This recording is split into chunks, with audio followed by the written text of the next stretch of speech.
Hey survivors, welcome to Dead Matter Vlog 06. We hope you're enjoying our brand new voice over IP system which changes the way you sound based on where you're standing, and in the future, it will also depend on what you're wearing. Masks will muffle your voice. Our talented lead artist Shirk has been hard at work over the last 3 months overhauling majority of our world map. We've now got a much prettier, much more performant terrain than before. There have also been some changes to the lighting system to make the game look less flat.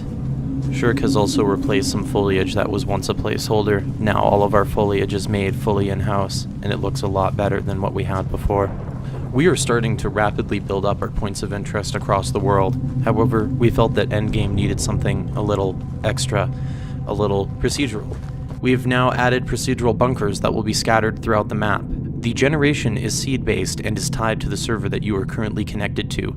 No two bunker locations on different servers will look the same. These bunkers will play a massive role in extracting extremely rare and potentially exotic equipment. There will be named legendaries with a variety of effects that you'll be encouraged to chase after late game. There has not been an art pass on the bunker assets for over a year. All of the bunkers are currently put together by a programmer, and they are likely going to change for the better in the near future.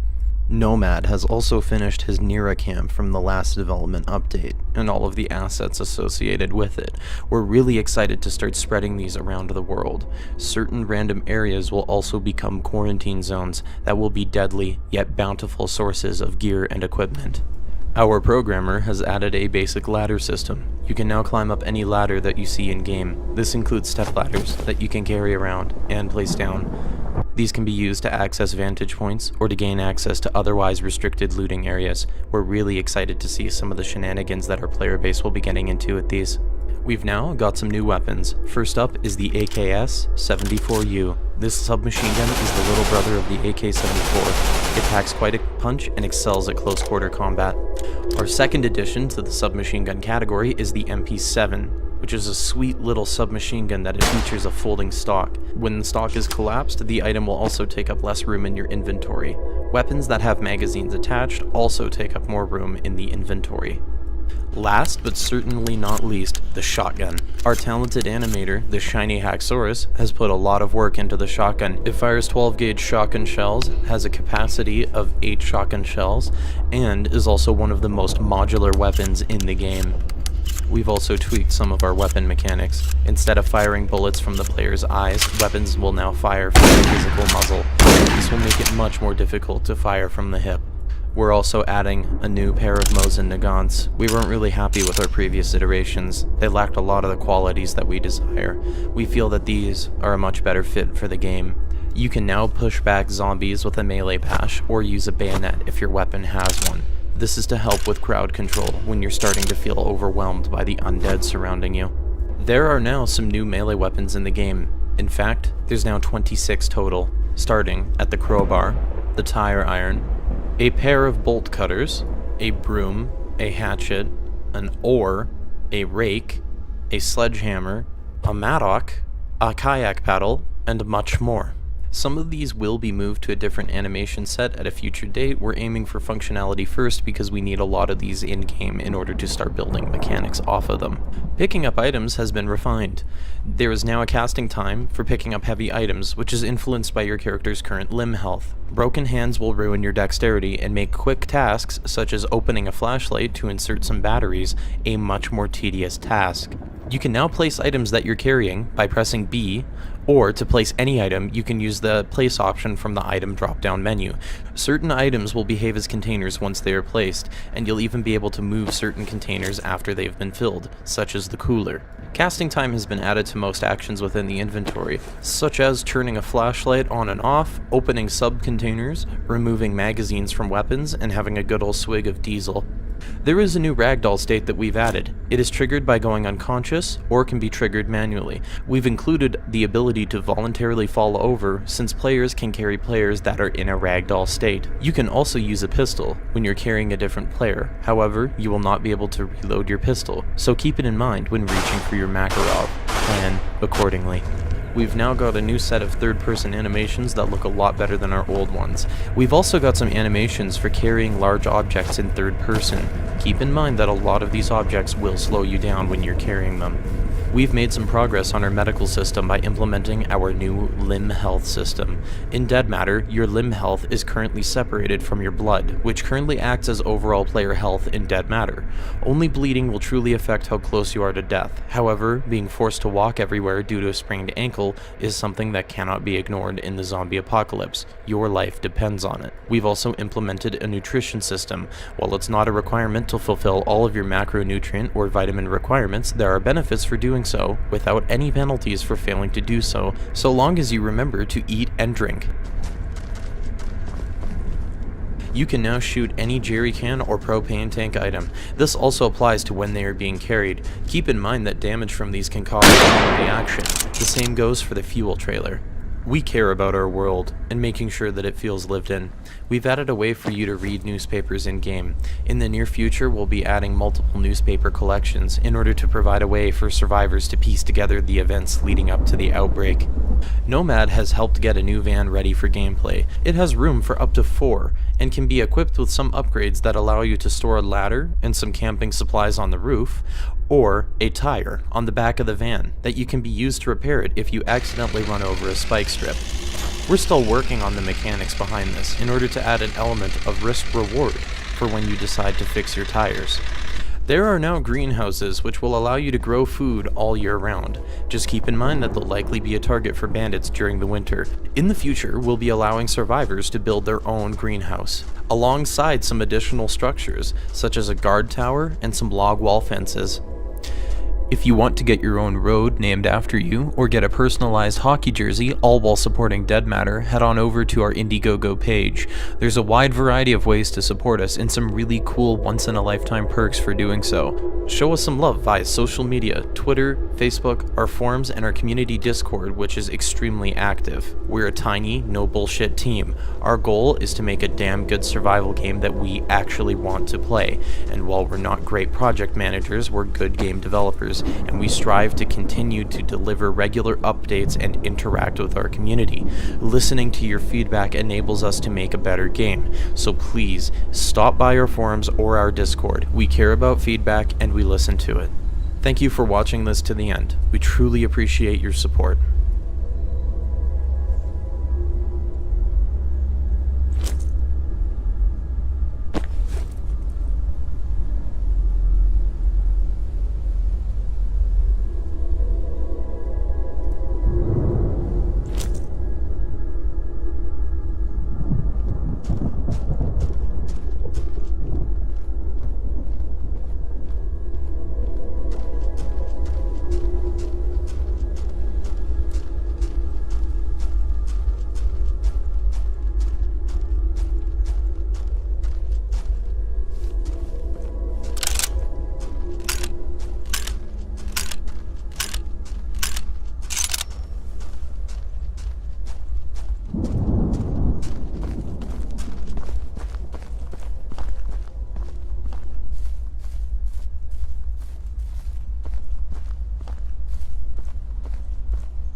Our talented lead artist Shirk has created plenty of buildings since our last vlog.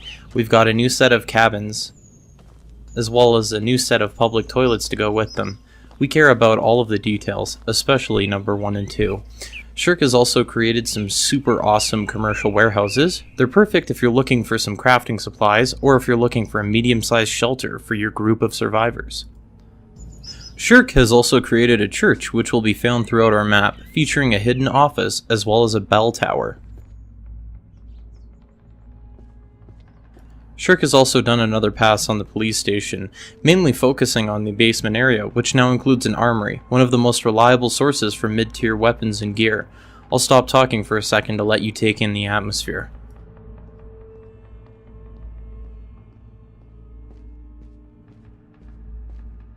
Nomad has created a Nira evacuation center. These will randomly pop up in different locations on different servers. They'll contain a plethora of medical supplies. Nira evacuation centers are also a hotspot for the infected. Plan accordingly. Nomad has also upgraded his Firewatch tower in order to bring it up to speed with the standard of Shirk's buildings. You should feel a lot more at home should you decide to take one of these over for yourself. Do you hate people walking into the same building as you? Do you just hate said people? Want to attract a horde to the building just to mess with them? You now can.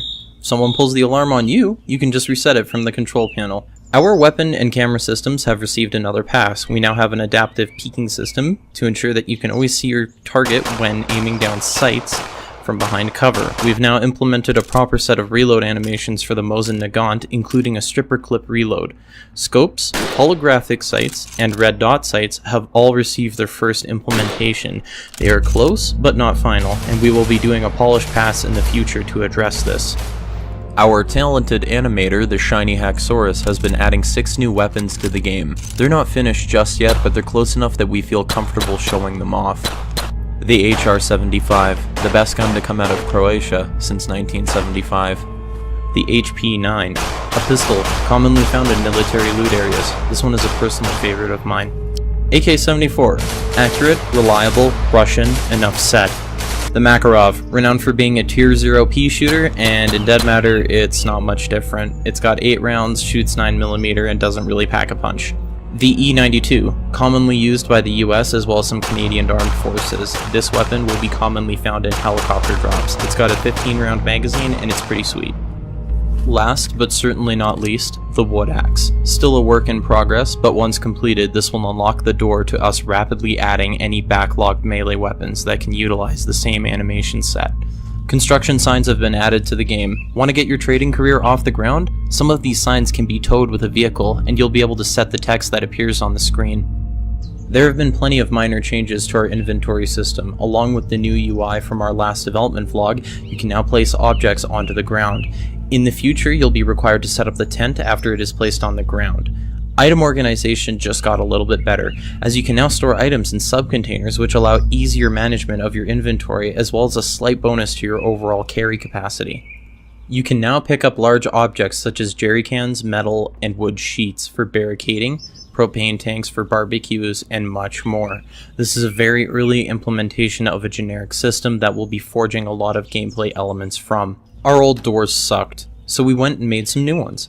You can now physically interact with the doors, even though they just use fancy math instead of actual physics. You can also knock on doors. Just keep in mind that the infected can run through the door just as easily as you can. If you'd like to get your own road named after you, or a personalized hockey jersey, all while supporting Dead Matter, head on over to our Indiegogo page. There's a wide variety of once-in-a-lifetime perks that you can get in exchange for your support. Show us some love via social media, Twitter, Facebook, our forums, and our community Discord, which is extremely active. We've also created a thread to discuss this video, and there's a link to that in the description. We're a tiny no bullshit team. Our goal is to make a damn good survival game that we actually want to play. We aren't great project managers, but we've got a really talented team, and we strive to regularly update and interact with our community. Listening to your feedback enables us to make a better game, so please stop by on our Discord or on our forums. We listen and care about feedback. It's important to us. Thank you for watching this to the end. We truly appreciate your support. See you in the new year.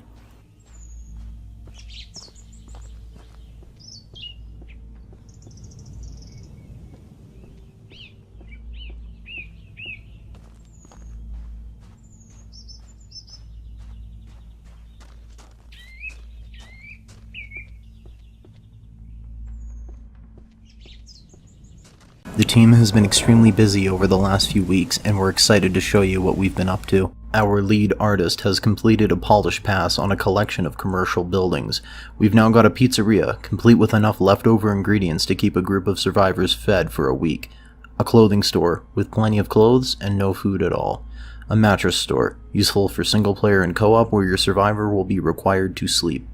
A dollar store, containing nutritionally poor food and a variety of cheap goods from China. A hardware store, containing a plethora of crafting supplies and other valuable loot. A hair salon, offering very little value, unless you decide to get creative and make use of some of the crafting ingredients that spawn here. A small grocery store, which provides access to a large quantity of food, if you're willing to eat with a target on your back. A bookstore, whether you're reading a book to enhance your character's ability or to improve their comfort. Jimmy's, a casual place for cheap coffee and donuts. Our Canadian friends will feel right at home here. Winslow's family-friendly burger chain, a great fixer-upper with a massive kitchen, perfect for a small group of survivors. Size does matter. Dick's Diner. All three variations of this burger chain are now ready to be occupied by survivors. Safeway, our largest building in Dead Matter, has also received a polish pass. We hope you don't run into anyone else while you're exploring this massive supermarket. We love detail. Every commercial building in Dead Matter will have an employee-only area. These will vary from building to building and will sometimes contain an employee bathroom to help you keep stocked up on water, until the pipes run dry, of course. Plan accordingly. Nomad has also been chipping away at bringing some new props as well as some additional buildings into the game. Please note that these buildings have not received their polish pass yet. Shirk has set up some new cliff and rock models that blend perfectly into our terrain. We're excited to use these in our world. There have been some enhancements made to our ambient lighting system. Now the time of day, weather, and sun angle affect the color and specular strength of the light source. We've now got a brand new major location, the police station. It's the second largest building in Dead Matter, containing offices, cells, a vehicle garage, an armory, and an evidence locker. It's also our first commercial building with an underground section to it. Bring a flashlight in case the power goes out while you're down there. Our weapon movement now uses inertia. Using a weapon now feels much less floaty and much more responsive than before. Heavier weapons, such as the AKM, have more inertia. We've got a new batch of weapons implemented into the game. The G18C, a rare, late-game weapon that must be looted from a bunker. The rate of fire on this thing is downright scary.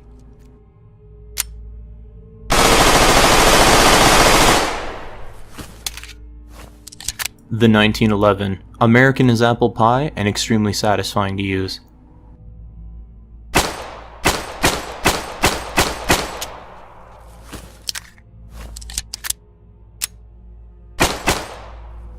The Mosin Nagant, still a work in progress, but once completed it will be one of the best early game weapons you can get your hands on. We have a new GPU-based gore system which looks great and is performance friendly. Even with a massive horde, our gore system chugs along without a single hitch. We've performed a pass on our entire user interface as well as our inventory system. Dragging and dropping items feels much more responsive than before. We've also implemented the first pass of our clothing system. These are using placeholder assets, and while these will be replaced soon, we felt that it was important to show off how we intend our clothing system to work. Giving players tools to navigate our world is really important to us. We've implemented a system for our artists to use that allows for quick and easy creation of highway signage. Every exit will have a unique number. Every overhead sign on the highway will contain useful information to help you navigate the world. We've even got a miner system that ensures all satellite dishes always point south. We reused the system from the highway signage to generate random license plates for every car in Dead Matter. Firefights will now be a lot more intense. We've added leaning as well as a ballistics system. This system will accurately simulate bullet penetration and ricochet. This should lead to heightened intensity during gunfights. Thanks for checking out the latest Dead Matter development vlog. If you like what you've seen so far, you can back us on Indiegogo. Backing us via Indiegogo will allow you to access our alpha as soon as it's made available to backers. We are a tiny team and we are continually blown away by all of the support that you guys have showered us with. We thank you from the bottom of our hearts for making our vision a reality. We are a community-oriented development team, and if you want to get involved, I've dropped some links to our Discord server, our forums, and our social media pages. The rest of this video is just gameplay from about 2 weeks ago. There was a couple issues involving the rain particles, but it's mostly just a test of the atmosphere and mood. We hope that you enjoy it, and thank you again for watching our devlog.